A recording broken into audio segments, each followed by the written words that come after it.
bienvenue sur un nouvel épisode de Purpose et Yours. J'espère que vous allez super bien, j'espère que Dieu vous a béni et que cette semaine est une bénédiction pour vous. Et j'espère vraiment que l'on puisse tous ensemble grandir dans l'Esprit Saint, dans l'Esprit de Dieu. Et je suis super contente d'être ici pour un nouvel épisode. Et aujourd'hui, c'est un épisode qui m'est cher parce que c'est justement une des questions que j'avais posées à Dieu au tout début de mon cheminement spirituel. Et en fait, cette demande sur ma destinée divine. Quand j'ai commencé mon cheminement spirituel, j'avais tellement de questions. Mais c'est vrai que la première question que j'avais en fait envers Dieu et que j'ai posée à Dieu, c'était en fait pourquoi je suis là en fait. Parce que moi, j'ai pas demandé à être là, donc j'étais très cash avec Dieu. J'étais Dieu, tu m'as ramené tu m'as amené dans cette terre, mais pourquoi en fait? Pourquoi je suis là en fait? Et Dieu m'a répondu vraiment de façon très douce et avec la patience qu'il a. Humblement en fait, j'ai reçu ces réponses.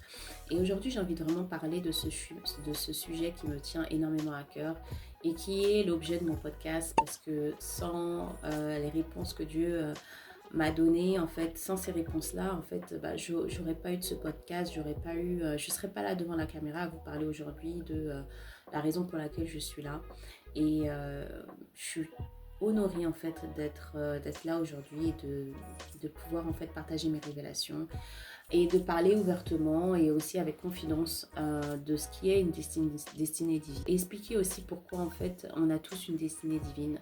Parce qu'il faut savoir que Dieu a planté dans chacun de nous en fait une graine qui en fait est censée fleurir, et cette graine en fait elle est censée devenir en fait un arbre, et cet arbre en fait c'est un arbre fruitier, et cet arbre fruitier en fait est censé bien sûr être fructueux et produire donc un fruit. Et ces fruits en fait c'est ce qui en fait le fruit en fait de l'esprit de Dieu, qui est justement en fait on doit être porteur en fait justement de ce fruit, qui est un fruit qui est bon aux yeux de Dieu, mais ce fruit-là, il a été produit en fait pour être multiplié, d'un pour être reçu, d'un pour être apprécié, d'un pour être consommé, mais surtout pour que ce fruit en fait se multiplie. Mais la destinée divine d'une personne, en fait, elle tient justement à cette graine que Dieu en fait a plantée dans chacun de nous. Et il est important en fait de savoir que chacun a cette graine. Alors, ceux qui ont été élus, ceux qui ont été choisis par Dieu pour justement pouvoir être acteurs dans son royaume et faire en sorte que son royaume s'étende en fait sur terre comme il est le cas dans le royaume des cieux. Cette graine en fait a été mise bien sûr intentionnellement en nous par Dieu avant même qu'on soit créé, voilà, qu'on devienne en fait être humain et qu'on soit envoyé sur terre pour une mission bien précise. Je pense qu'il est très important en fait qu'on comprenne en tant que chrétien et chrétienne qu'on n'est pas en fait être amené à juste être chrétien et chrétienne, d'accord? Ça veut dire quoi être disciple de Dieu? Être disciple de Dieu, c'est bien sûr être étudiant, être bien sûr élève de Jésus. Mais pourquoi en fait on doit être comme Jésus? Pourquoi en fait on doit suivre en fait donc la façon de faire, la façon de penser, la façon d'être en fait de Jésus? Pourquoi on doit être à l'image, pourquoi on a été créé à l'image de Dieu? Parce que tout ça, c'est des questions qu'il faut se poser en fait. Moi je pense que lorsqu'on vient, lorsque Dieu nous appelle, mais lorsque on souhaite intentionnellement en fait grandir dans l'esprit de Dieu, il faut se poser les bonnes questions. Parce que c'est certes, oui, parce que c'est écrit dans la Bible, mais pourquoi en fait? Parce que moi, je suis quelqu'un qui pose 10 000 questions. Et j'ai envie d'avoir des réponses à ces questions. Et je pense que ce qui a fait ma force, c'est aussi d'être curieuse, parce que je ne fais pas les choses juste pour faire. Je me pose des questions, et lorsque je me pose des questions, je pose ces questions-là à l'esprit qui est en moi, bien sûr.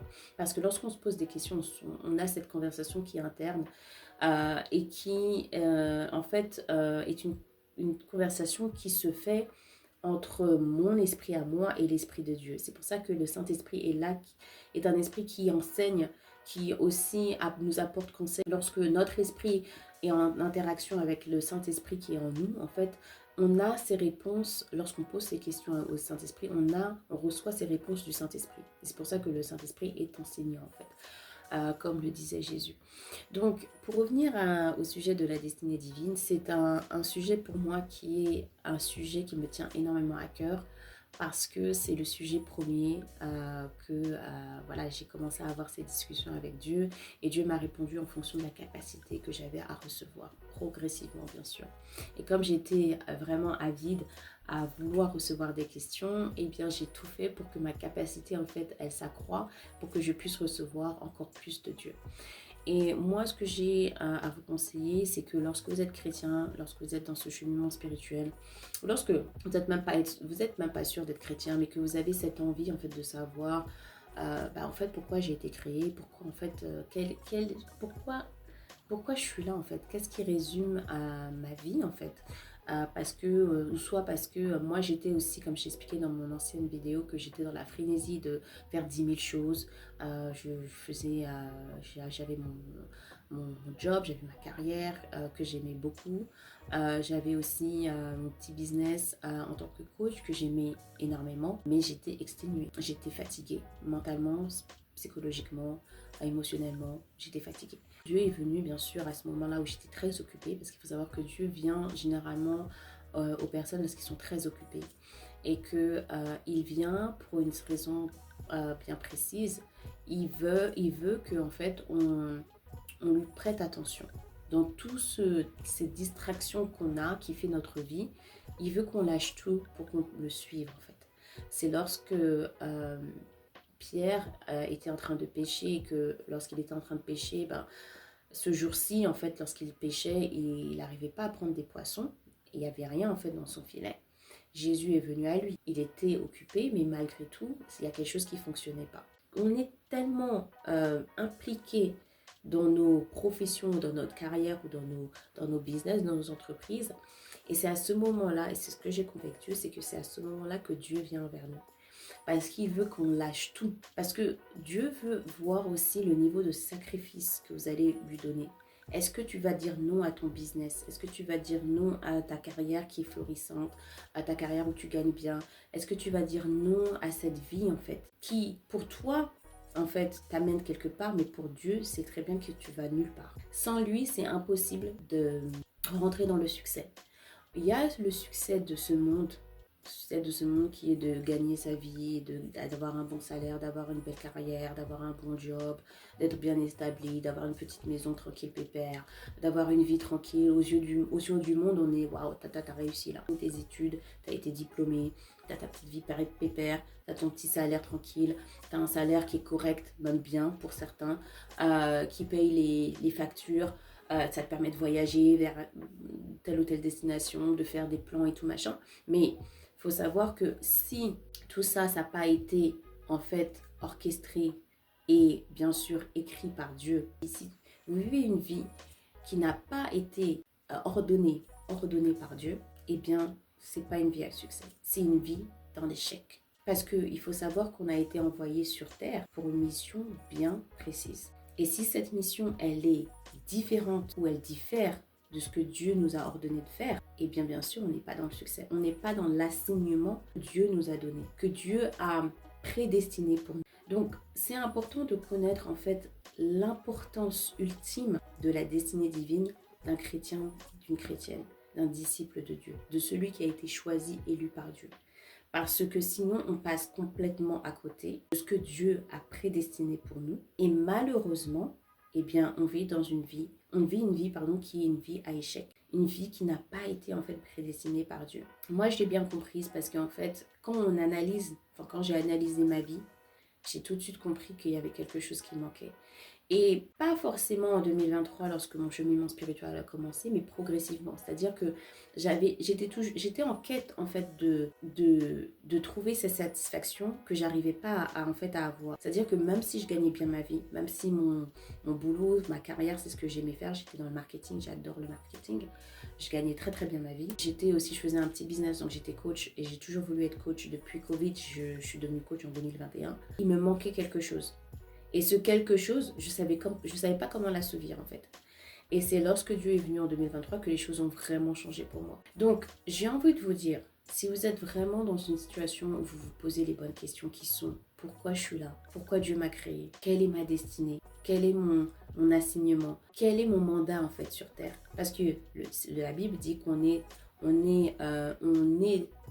le monde mais on ne vient pas de ce monde. On a été envoyé dans ce monde-là pour une mission bien précise. Et j'ai envie d'illustrer ce que je suis en train de dire par l'écriture biblique dans le livre aux Éphésiens, donc l'épître de Paul aux Éphésiens. J'adore ce livre, j'adore cette lettre parce qu'elle est bourrée de révélations. Elle est riche en révélations.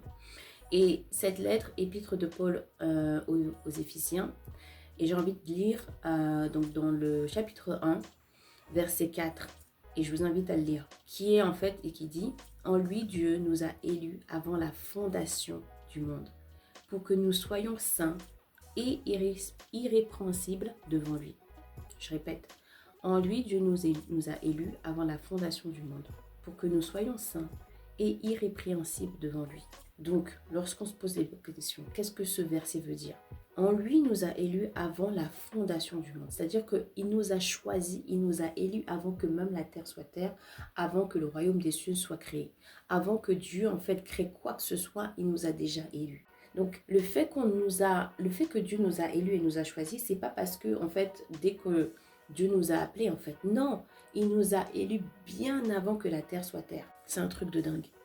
Verset 5 nous dit, du même chapitre, « Nous ayant prédestinés dans son amour à être ses enfants d'adoption, par Jésus-Christ selon le bon plaisir de sa volonté. » Verset 6, « À la louange de la gloire de sa grâce qui nous a accordé en son bien-aimé, qui est Jésus. » Verset 7, « En lui, nous avons la rédemption par son sang, la rémission des péchés, selon la richesse de sa grâce. » Donc, on a été déjà prédestinés. Dieu nous a déjà prédestinés. Lorsqu'il a dit à Jérémie, « Je t'ai déjà connu avant que tu sois dans le ventre de ta mère. » C'est-à-dire qu'il a déjà connu Jérémie. Avant que Jérémie soit formé en tant que bébé, en tant que fœtus dans le ventre de sa mère, il avait déjà connu Jérémie. Il savait déjà comment Jérémie allait vivre sa vie en tant que prophète. Pareil pour nous. Il faut savoir que la vie de Jésus est exactement la vie de tout être humain qui a été élu et choisi par Dieu. Jésus a été déjà sacrifié avant que le monde soit monté et ça a été révélé, ça a été dit dans le livre de la Révélation,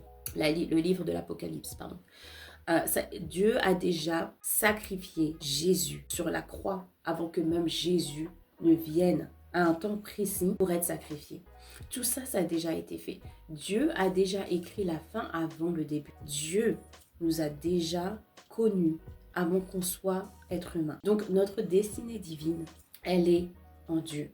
Une autre écriture que j'adore, je ne me le suis pas notée, mais celle-là, j'adore parce que cette écriture, lorsque je grandissais dans l'esprit, dans mon chemin spirituel, elle m'a tellement apporté de confort parce que j'étais en quête de savoir, mais où est-ce que je vais recevoir cette révélation par rapport à ma destinée. Et elle est dans la lettre aux Colossians. Je crois que c'est les Colossiens. Ah, je suis sûre. C'est juste après Ephesians, donc c'est super. Donc la lettre aux Colossiens, c'est dans le chapitre 3, verset 3, et qui dit, verset 3, « Car vous êtes morts et votre vie est cachée avec Christ en Dieu. » Ce verset, il est lourd en révélation. « Car vous êtes morts et votre vie est cachée avec Christ en Dieu. » Donc notre vie, notre destinée divine, en fait, elle est où? Elle est en Jésus-Christ. Notre destinée divine, elle est en Jésus-Christ et Jésus-Christ est en Dieu. Donc, on sait par rapport à ça, on sait par rapport à ce qu'on vient de lire, que notre vie, notre destinée divine, elle est en Jésus. Et on sait que Jésus, c'est la voie, on sait que Jésus, c'est le chemin, on sait que Jésus, c'est la vérité. Donc, on sait qu'il n'y a qu'une seule voie à suivre. Et cette voie, elle est Jésus.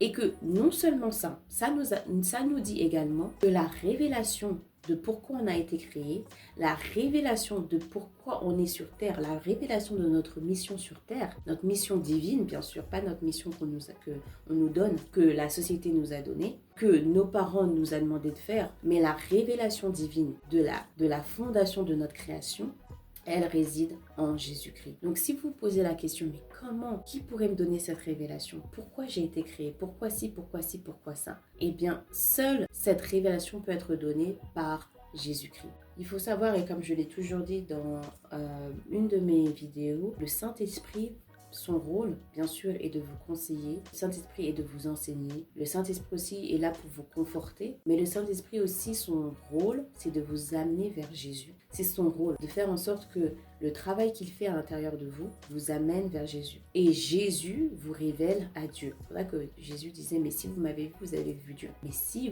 vous n'êtes pas en moi et moi, je ne suis pas en vous, eh bien, vous ne pouvez rien faire. C'est-à-dire que vous ne pouvez pas, en fait, être vu et révélé à Dieu. C'est le cheminement spirituel. Donc, cette destinée divine que beaucoup de personnes, en fait, peut-être est en train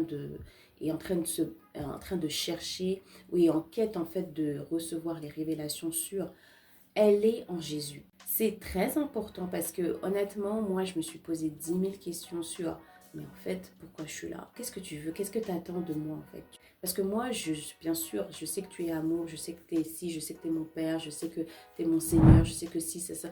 Mais moi, ma grande question, c'était, mais pourquoi tu m'as créé, en fait? Et j'avais expliqué aussi dans une ancienne vidéo que se reconnecter à Dieu, c'est là, en fait, que tout commence. C'est là qu'on sait, en fait, pourquoi on est là, pourquoi on a été créé, pourquoi notre mission sur Terre, elle est importante. Sans ça, malheureusement, on dévie, en fait, de la mission que Dieu nous a donnée et on est, en fait, maintenant dans une situation où on est gouverné, où on est sous l'influence, sous le contrôle, en fait, de Satan. Parce que si, encore une fois, et je le répète grâce à ce verset qui dit, si Jésus n'est pas en nous et on n'est pas dans Jésus, eh bien, on ne peut rien faire. Toutes les personnes qui font des choses qui sont contraires à la mission que Dieu leur a donnée, eh bien, c'est ne rien faire. C'est, en fait, faire contraire à ce que Dieu nous a demandé de faire et être dans la désobéissance. Donc, et si je parlais de la désobéissance dans mon épisode précédent.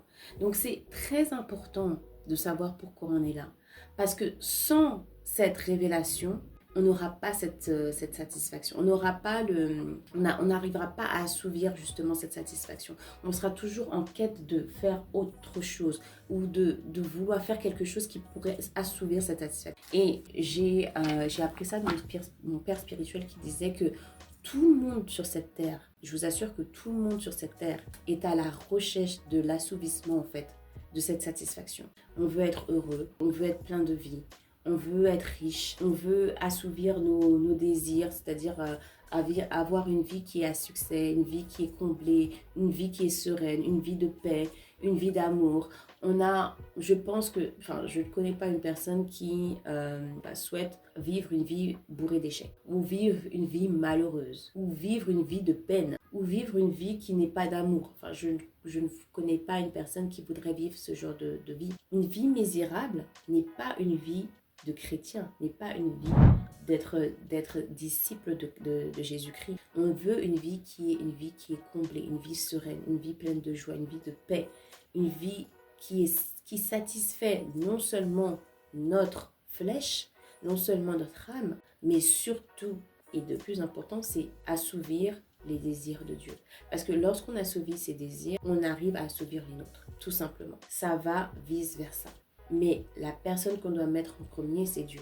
Et ensuite, nous. Donc, c'est important de savoir quelle est ma destinée divine. Et cette destinée divine, je vous assure, lorsque vous allez la recevoir, lorsque vous allez en prendre connaissance premièrement, lorsque vous allez comprendre, en fait, à recevoir la révélation sur qui vous êtes. Parce que ça, en fait, cette destinée divine, elle est révélée par Dieu simplement lorsqu'on sait qui on est en Jésus. C'est ça, la clé. Cette révélation de notre destinée divine, elle n'est que révélée lorsque notre identité en Jésus, eh bien, est connue. Lorsqu'on sait qui on est en Jésus, on passe par cette identité. On commence en fait par l'identité. Ensuite passe la destinée. Et ensuite, lorsqu'on sait qui on est et quelle est notre mission sur Terre, eh bien, c'est la postérité. J'ai envie de le dire correctement. La postérité qui suit. Identité, destinée, postérité. Et c'est important parce qu'on ne peut pas avoir une postérité sans avoir une destinée et on ne peut pas avoir la destinée sans avoir l'identité.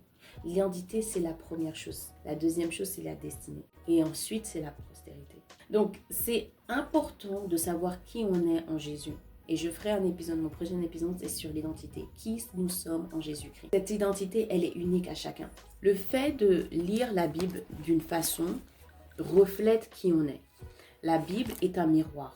D'accord? Et cette Bible, c'est un miroir qui est unique à chacun et chacune. C'est-à-dire que moi, lorsque je lis la Bible, je vais avoir des révélations qui vont être révélées ou qui me parleront en fonction de ma destinée. Une autre personne va lire la Bible et va avoir également une révélation qui vont être différentes, d'accord? Alors, la révélation, bien sûr, elle est... Alors, j'essaie de faire en sorte que je ne me méprends pas ici. Mais ce que je suis en train de dire, c'est que la révélation, elle est la même pour chacun, mais la façon dont tu vas te voir dans cette révélation, voilà, est différente. La révélation est la même. C'est-à-dire que lorsque Dieu par exemple, a créé la terre et les royaumes des cieux, cette révélation, elle a 7 niveaux. Elle va rester la même, elle reste la même. Mais moi, quand je vais lire cette révélation, ça va me parler sur ma destinée, sur là où Dieu souhaite m'amener. Contrairement à une autre personne, Dieu va peut-être donc donner cette révélation à un niveau 3 à une autre personne parce que ça ne va pas avoir un impact plus ou moins sur la destinée de cette personne. Par contre, moi, par rapport à ma destinée, j'aurai cette révélation qui sera au niveau 7. Encore une fois, j'avais dit que dans chaque verset de la Bible, il y a 7 niveaux de révélation. 7, c'est le numéro de la complétude. C'est aussi le numéro de la perfection. Donc, c'est pour ça qu'il y a 7 jours dans la semaine. Pour ça aussi que Dieu, en fait, se révèle à 7 différents niveaux. Et c'est pour ça qu'il y a 7 esprits de Dieu aussi. Parce que 7, c'est la complétude. Ça représente la complétude, mais ça représente aussi la perfection. C'est le numéro de la complétude et de la perfection. Donc, dans chaque verset, il y a 7 niveaux. Moi, par rapport à ma destinée, Dieu va me donner un niveau. Dieu va me permettre, on va dire, d'avoir une révélation au niveau 7. Parce que cette révélation, elle est importante par rapport à où je vais aller, par rapport à ma destinée, par rapport à mon cheminement spirituel. Mais surtout par rapport à mon assignement. Même pas mon cheminement spirituel, mais par rapport à ma mission divine. Maintenant, une autre personne va lire un verset, on va lire le livre de la Genèse, verset 1, chapitre 1. Et cette personne, Dieu va lui donner à cette personne une révélation qui va être au niveau 4, par exemple. Parce que cette révélation ne va pas forcément être importante par rapport à sa mission divine. D'accord? Donc c'est pour ça que la Bible est un miroir, parce que lorsqu'on lit, on étudie et on médite sur les écritures bibliques, Dieu va nous ouvrir à certains niveaux de la révélation en fonction de là où il souhaite nous amener. Donc c'est vraiment important de lire cette Bible de façon intentionnelle, d'être dans l'esprit, mais surtout de méditer sur chaque écriture biblique. Pourquoi? Parce que cette méditation va vous donner en fait une ouverture sur un autre niveau en fonction de votre mission divine. Lorsqu'on on est en train de lire les livres de Matthieu, lorsqu'on est en train de lire le livre de Jean, lorsqu'on est en train de lire le livre de Luc, lorsqu'on est en train de lire le livre de Marc, ces 4 livres qui sont les livres du Gospel, qui sont des livres qui ont été écrits et narrés par 4 apôtres de Jésus, qui ont été avec Jésus, mais on se rend compte qu'il y a des similitudes dans certains livres, mais écrites de façon différente. Aussi, ce qui explique ça, c'est que en fait, Matthieu, Marc, Jean, Luc et d'autres apôtres, mais principalement ces 4-là, puisque en fait ils ont été retenus pour être dans la Bible, ont une relation qui ont été différente avec Jésus.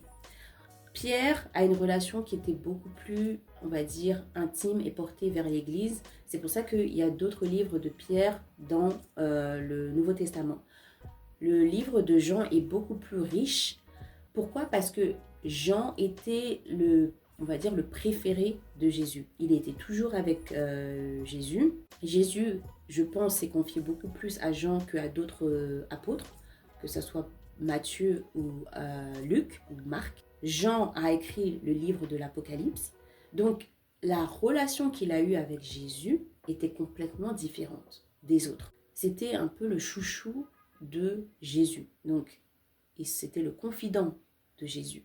Donc c'est pour ça que je pense, et je suis sûre même que la richesse des écritures de Jean est différente. La richesse est complètement différente parce que en fait, il était le confident de Jésus. Et donc c'est exactement la même chose avec nous.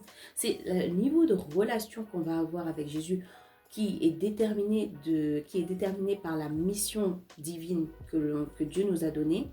va aussi déterminer comment on va étudier, comment on va méditer, quel type de révélation on va recevoir de cette Bible et au-delà de la Bible bien sûr, parce que il faut savoir que ça c'est les Écritures, mais il y a aussi le mot de Dieu. Et le mot de Dieu, c'est en fait c'est cette révélation qui est hors de la Bible. Comme je l'ai toujours dit, la Bible c'est une fondation, c'est niveau peut-être 1. Après il y a niveau 2, niveau 3, niveau 4, niveau 5, niveau 6, niveau 7. Et ce qui va au-delà de la Bible, c'est ce qu'on appelle la révélation. D'accord? Donc cette révélation, elle va être différente d'une personne à une autre en fonction de sa mission divine. Et c'est ça qu'il faut comprendre parce que des fois, en fait, on se dit, mais comment ça se fait que Dieu, en fait, a accordé une compréhension plus forte, plus approfondie à une personne, à peut-être une personne qui a commencé son chemin spirituel l'année dernière, contrairement à une personne qui a été un serviteur de Dieu depuis 10 ans et qui n'est resté qu'au niveau 1. La grâce de Dieu fait en sorte que aussi, bien sûr, on grandit dans l'esprit. C'est grâce à la grâce de Dieu qu'on grandit dans l'esprit et c'est aussi pour ça qu'on reçoit un niveau de révélation qui est beaucoup plus intense. Mais c'est aussi en fonction de la mission que Dieu nous a donnée. Lorsqu'on parle de mission, on parle aussi des habilités que Dieu nous donne aussi. Parce que les habilités que Dieu nous donne nous aident aussi à mettre en pratique cette mission. Je ne dirais pas mettre en pratique, mais assouvir cette mission. Exactement. Assouvir cette mission. C'est pour ça que lorsqu'on lit la parabole des talents, lorsque Dieu a donné un talent à un serviteur, 2 talents à un autre serviteur et 5 talents à un autre serviteur, c'est en fonction de leur habilité, d'accord, en fonction de leur mission. Et ça aussi, ça explique pourquoi en fait une personne va avoir une révélation 1, parce que sa mission, en fait, elle réside au niveau 1, on va dire. Bien sûr, on peut grandir dans la révélation grâce à la grâce de Dieu, mais Dieu, en fait, ne va vous donner qu'en fonction de ta mission.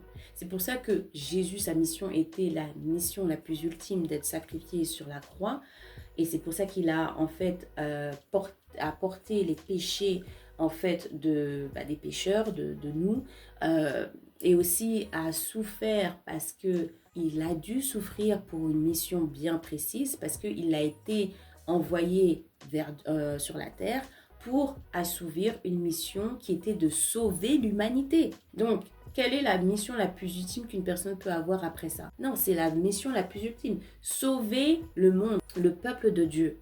Donc, c'est pour ça que Jésus a souffert de tel quel, parce que en fait, sa mission était la plus grande, la plus ultime. Notre mission détermine notre vie. Notre mission divine détermine en fait la vie qu'on va vivre sur terre.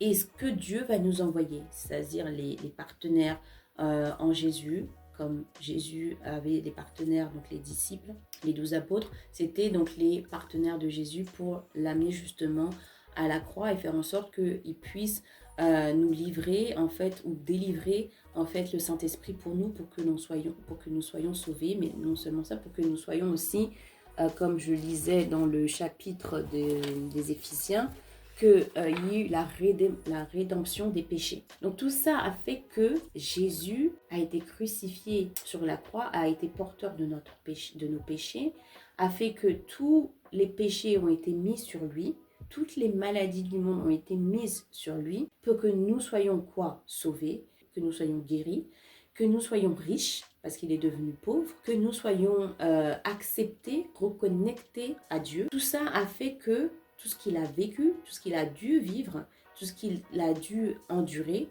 eh bien, c'était en fonction de sa mission divine.